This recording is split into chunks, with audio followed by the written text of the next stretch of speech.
Hello and welcome everyone to a channel Study path.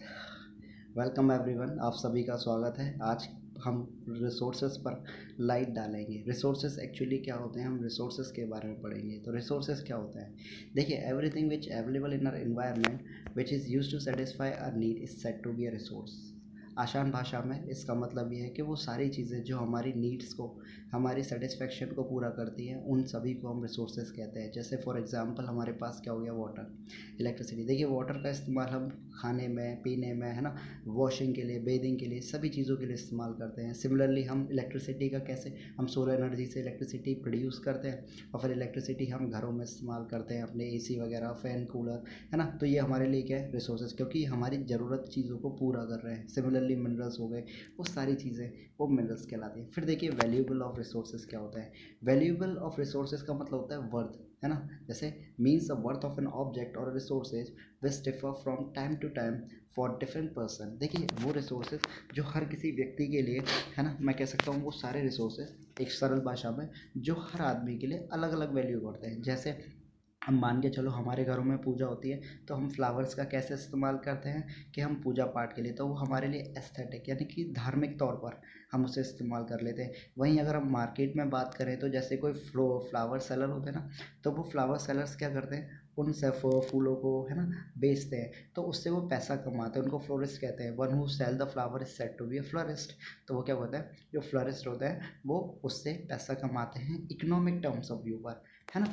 तो उनके लिए इकोनॉमिक वैल्यू में तो उनको पैसे मिल रहे हैं ना, तो उनको हम क्या कहते हैं, फ्लारिस्ट, है ना। तो वो पैसा कमा रहे, तो हमारे लिए तो वो धार्मिक हो गए क्योंकि हम तो उन्हें घर में पूजा पाठ के लिए, लेकिन उनके लिए क्या है, वो एक प्रॉफिट जिससे वो पैसा कमा रहे हैं। तो रिसोर्सेज हर चीज़ के, इंसान की हर चीज़ों को अलग अलग वे में, अलग अलग तरीके से इच्छाओं को पूरी करता है। फिर देखिए, हम रिसोर्सेज के बारे में बात करेंगे कि अब देखिए, रिसोर्सेज है तो रिसोर्सेज कितनी तरीके के होते हैं। देखिए, पहला रिसोर्सेज जो होता है वो होता है नेचुरल रिसोर्सेज, है ना। Natural resources are those resources which directly get from our environment. वो सारे रिसोर्सेज जो हमें एक इन्वायरमेंट से मिलते हैं, हम आसपास के वातावरण से जो हमें सारे रिसोर्सेज मिलते हैं, उसको हम क्या बोलते हैं, रिसोर्सेज। ठीक है, जो हमारी नीड्स को पूरा करते हैं उसी को हम नेचुरल रिसोर्सेज कहते हैं, जो हमें आसपास के वातावरण से मिलते हैं। फिर देखिए, हम बात करेंगे on the basis of our development. अब देखिए, डेवलपमेंट क्या है ना। तो देखिए, देखिए, डेवलपमेंट में भी रिसोर्सेज के हम कुछ अब कैटेगरीज में बेस्ड हैं, जिस कैटेगरीज के बारे में हम बात करेंगे। देखिए, पहला रिसोर्सेज हो गया एक्चुअल रिसोर्सेज। तो रिसोर्सेज विच आर सर्वेड, है ना, their qualities quantity which have been determined for utilization. देखिए, वो सारे रिसोर्सेज जिनके बारे में हम सर्वे कर चुके हैं, हमें उनकी क्वालिटी और उनकी क्वांटिटी के बारे में पता है कि इतना रिसोर्सेज कहाँ हमें मिलता है, हम उनको एक्चुअल रिसोर्सेज कहते हैं। और या फिर उसका दूसरा नाम डेवलप्ड रिसोर्सेज भी है। जैसे फॉर एग्जांपल, हमको पता है कि झारखंड में हमें कोयला कितना, पता है कि कितना डिपॉजिट है, हम कब तक निकाल सकते हैं, कितना एक्सट्रैक्ट कर सकते हैं झारखंड के अंदर से कोयला। तो वो सारी चीज़ें हमको पता है। ठीक है, फिर उसके बाद आपका आ जाता है पोटेंशियल रिसोर्सेज। देखिए, resources which are found but haven't utilize for example. देखिए, वो सारे रिसोर्सेज जो हमें पता है कि हमें इस जगह से मिल सकते हैं, लेकिन हमें, हमारे पास इतनी ज़्यादा टेक्नोलॉजी नहीं है कि हम उनको निकाल पा रहे हैं। जैसे फॉर एग्जांपल, गुजरात और राजस्थान में हमें पता है कि गुजरात में तेज़ हवाएं चलती है कोस्टल एरियाज़ के आसपास, वही राजस्थान में धूप ज़्यादा पड़ती है। तो डैट मीन्स वहाँ से हम सोलर एनर्जी को एक्सट्रैक्ट कर सकते हैं और हम बिजली बना सकते हैं, लेकिन हम नहीं कर पा रहे। क्यों?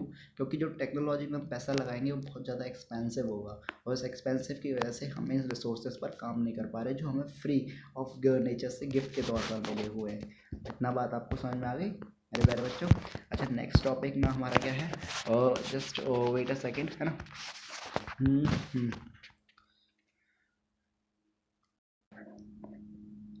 फिर देखिए, दो तरीके के रिसोर्सेज, थोड़ा मैं लेट हो गया देखिए, फिर उसके बाद हम बात करेंगे on the basin of origin. देखिए, मैंने आपको रिसोर्स की कई कैटेगरी बताई। एक तो मैंने बताया कि रिसोर्सेज जो हैं वो हमें डेवलप फॉर्म में कहाँ मिलते हैं। फिर मैंने आपको बताया on the basis of origin. देखिए, ओरिजिन के बेसिस पर हम कह सकते हैं वो दोनों रिसोर्सेज, देखिए, दो तरीके के रिसोर्सेज होते हैं, एक बायोटिक रिसोर्सेज और एक abiotic resources.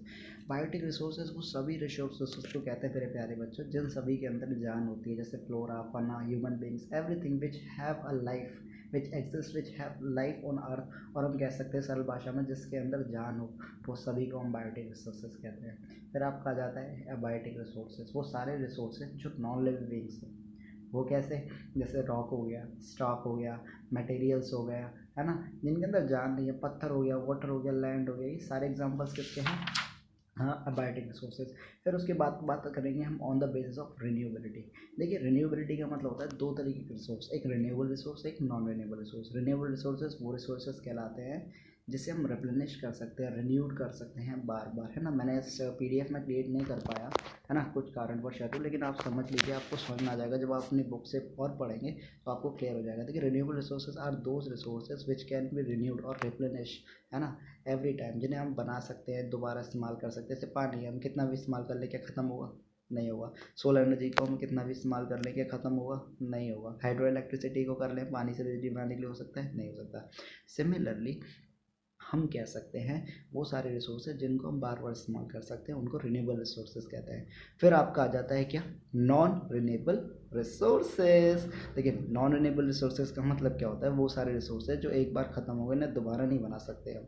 Non renewable resources are those resources which can not be replenished again when exist, they do not have their form of basis of origin. मतलब सरल भाषा में समझ लो कि वो रिप्लेनिश नहीं हो सकते, उन्हें हम बना नहीं सकते दोबारा से, है ना। जैसे कोयला अगर हमारे यहाँ झारखंड से ख़त्म हो गया तो क्या हम उनको वापस ला सकते हैं? आ जाएगा, लेकिन हज़ारों मिलियंस ऑफ ईयर्स हमको इस्तेमाल वेट करना पड़ेगा उसके लिए। तो उनको हम बोलते हैं नॉन रिन्यूएबल रिसोर्सेज। देखिए, टॉपिक ज़्यादा लंबा हो जाएगा। मैं आशा करता हूँ कि आप सभी स्वस्थ हैं और पढ़ाई में भी मज़े से पढ़ाई कीजिए, क्योंकि अभी तो लॉकडाउन चल रहा है। और पढ़ाई पर बने रहिए और अच्छे से पढ़ाई कीजिए। मेरी तरफ से आप सभी को वेलकम। अगली बार हम फिर टॉपिक पर मिलेंगे, आगे इस टॉपिक को और चर्चा करेंगे।